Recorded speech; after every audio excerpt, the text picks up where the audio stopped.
Hello everyone, maths मंत्रा में आपका स्वागत है। आज हम standard 8 chapter number 2 linear equation in one variable के पेज नंबर 15 से स्टार्ट कर रहे हैं।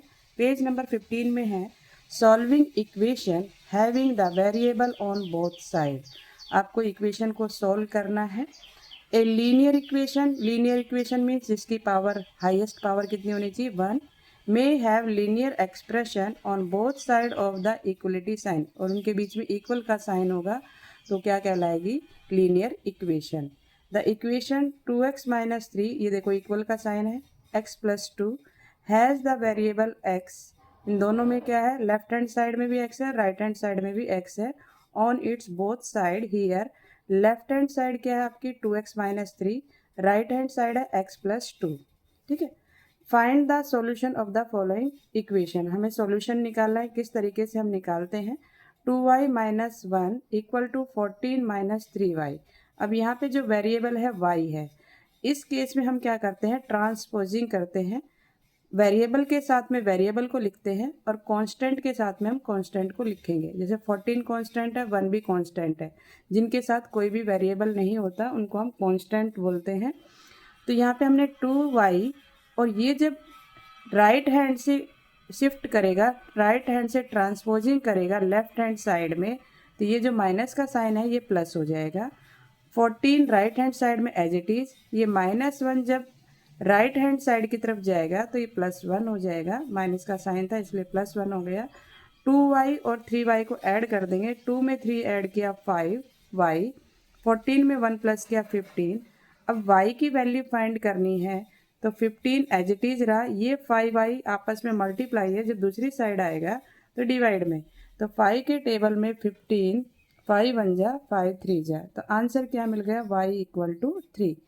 Transpose the term with variable on one side and the constant term on the other side. बस ये याद रखना है कि वेरिएबल को एक साइड लिखेंगे और कांस्टेंट टर्म को एक साइड लिखेंगे तो हमें इसका सॉल्यूशन मिल जाएगा।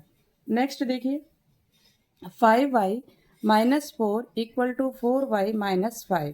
अब यहाँ पर भी y वेरिएबल है इसमें भी y वेरिएबल है। y वाले को एक साइड लिखेंगे कांस्टेंट को एक साइड लिखेंगे तो ये 5y माइनस का क्या हो जाएगा 4y क्योंकि इसके आगे कोई भी साइन नहीं है प्लस होता है।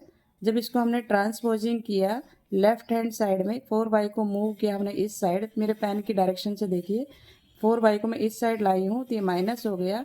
-5 एज इट इज रहा क्योंकि ये राइट हैंड साइड में और -4 उठकर जब इस साइड जाएगा तो ये +4 हो जाएगा। जब भी इक्वल के साइन को कोई भी टर्म क्रॉस करती है इक्वल के साइन को क्रॉस करके जब दूसरी साइड जाती है तो हमेशा साइन चेंज होता है। अब 5 में से 4 माइनस किया 1 और क्या है y वेरिएबल तो 1 यहाँ पे लिखने की ज़रूरत नहीं है। अंडरस्टूड है ये क्योंकि ये इसके साथ 1 मल्टीप्लाई है। और -5 प्लस 4 ये डिफरेंट साइन है। डिफरेंट साइन के केस में क्या करते हैं नंबर विल बी सब्ट्रैक्ट। 5 में से 4 को माइनस किया 1 और साइन किसका मिलेगा माइनस का। क्यों?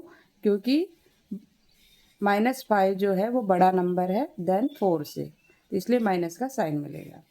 ठीक है। इस तरीके से हमने y इक्वल टू -1 इसकी वैल्यू फाइंड कर ली। नेक्स्ट क्वेश्चन देखेंगे solve the following equation and check your result. इसमें रिजल्ट भी आपको चेक करना है। कैसे करेंगे एग्जाम्पल के थ्रू समझ लेते हैं। पहले 1/7x minus 2/3 equal to 3/7x minus 1/21। अब x वाले जो वेरिएबल्स हैं वो एक साइड ले लेंगे। यहाँ पर 1/7 को x/7 लिख सकते हैं क्योंकि 1 को x से मल्टीप्लाई किया तो x/7 हो गया। इसने -2/3 इसको लिख लिया 3x/7 और माइनस का 1/21। Multiplying both side of the equation by the LCM 21 क्योंकि 7 और 3 का एलसीएम भी 21 होगा और 7 और 21 का भी एलसीएम 21 ही आएगा क्योंकि 7 के टेबल में 21 आता है। अब 21 बनाने के लिए हमने इसको 21 से मल्टीप्लाई कर दिया। इस टर्म को भी 21 से मल्टीप्लाई कर दिया इस टर्म को भी 21 से और इसको भी 21 से। अब 7 के टेबल में 21 7 1 जा 7 3 जा तो ये हो गया 3x।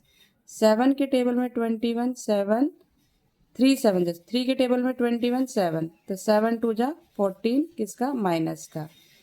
अब इसी तरीके से हम इसको कैंसिल करेंगे। 7 के टेबल में ये 3 को 3 से मल्टीप्लाई किया 9 और ये x। 21 से 21 को कैंसिल किया, माइनस का साइन, 1 को 1 से मल्टीप्लाई किया 1। ये हमारे पास एक इक्वेशन आ गई। अब क्या करेंगे, ट्रांसपोजिंग करेंगे, वेरिएबल को एक साइड लिखेंगे, कांस्टेंट को एक साइड लिखेंगे। इसने क्या किया कि 14 एज इट इज़ रहा, ये जो -1 है इस साइड आएगा तो +1 हो जाएगा। 9x एज इट इज़ रहा, माइनस का 3, ये जब 3 इक्वल के क्रॉस करेगा तो माइनस का 3x हो गया।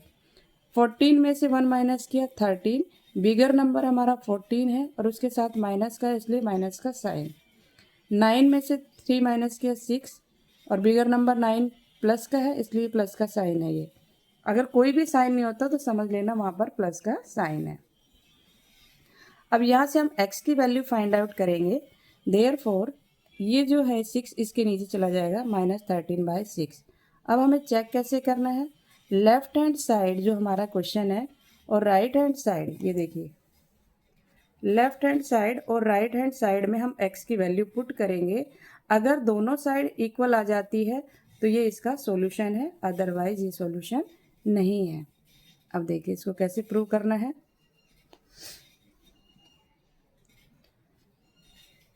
यहाँ पर देखेंगे लेफ्ट हैंड साइड में 1/7x -2/3, ये हमारा लेफ्ट हैंड साइड है। 1/7 x की वैल्यू पुट कर दी -13/6 और -2/3 एज इट इज़। 1 को -13 से मल्टीप्लाई किया -13, 7 को 6 से मल्टीप्लाई किया 42, न्यूमरेटर को न्यूमरेटर से मल्टीप्लाई किया, डिनोमिनेटर को डिनोमिनेटर से, -2/3। अब इसमें एलसीएम लेना है 42 और 3 में, तो 42 एलसीएम आ जाएगा क्योंकि 3 के टेबल में 42 आ जाता है, उससे डिवाइड करेंगे तो 42 मिल जाएगा। 42 को 42 से डिवाइड किया 1 रहेगा, 1 को इससे मल्टीप्लाई किया 13, 3 से इस 42 कौन से प्लेस पर आता है ये चेक कर लेंगे। 3 1 जा 3, माइनस किया 1, नेक्स्ट नंबर डाउन किया 2, 3 4 जा 12, तो हमें 14 मिला और 14 को 2 से मल्टीप्लाई किया तो -28। दोनों ही माइनस के हैं, जब सेम साइन हो तो नंबर को ऐड करना है और जो साइन गिवन है वो पुट कर देना है। इन दोनों को ऐड किया 41 आ गया और माइनस का डिवाइड में 42। सेम इसी तरीके से हम राइट हैंड साइड में भी वैल्यू पुट करेंगे। 3/7x -1/21, 3/7 as it is, x के प्लेस पर -13/6 लिख दिया और -1/21 एज इट इज़। अब इस केस में कुछ कैंसिल हो रहा था, हम कैंसिल करेंगे। 3 1 जा 3, इसने कैंसिल नहीं किया, यहाँ पर रहने दिया ऐसे ही, चलो इसको जाने दो, कैंसिल करके भी हम कर सकते थे। तो इसने क्या किया, इसको इससे मल्टीप्लाई किया तो -39 और 7 6 जा 42 और माइनस का 1/21। अब एलसीएम क्या हो गया 42, क्यों, क्योंकि 21 के टेबल में 42 2 प्लेस पर आता है। 42 को 42 से डिवाइड किया 1 आ गया, 1 को इससे मल्टीप्लाई किया 39 ही रहा माइनस का। 21 के टेबल में 2 नंबर पर होता है और 2 को 1 से मल्टीप्लाई किया 2, इनको क्या किया हमने ऐड कर दिया तो 41 आया और माइनस का साइन। तो लेफ्ट हैंड साइड और राइट हैंड साइड इक्वल है। सेम इसी तरीके से हम इस क्वेश्चन को सॉल्व करेंगे। देखिए इस वाले क्वेश्चन को, 4x + 3y = 6 - y।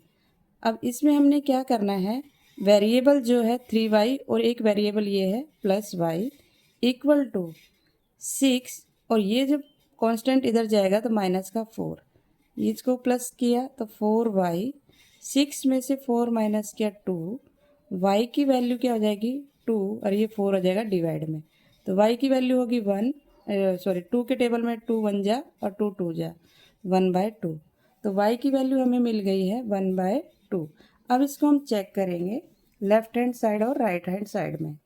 यहाँ पर लेफ्ट हैंड साइड का लिख लेते हैं हम।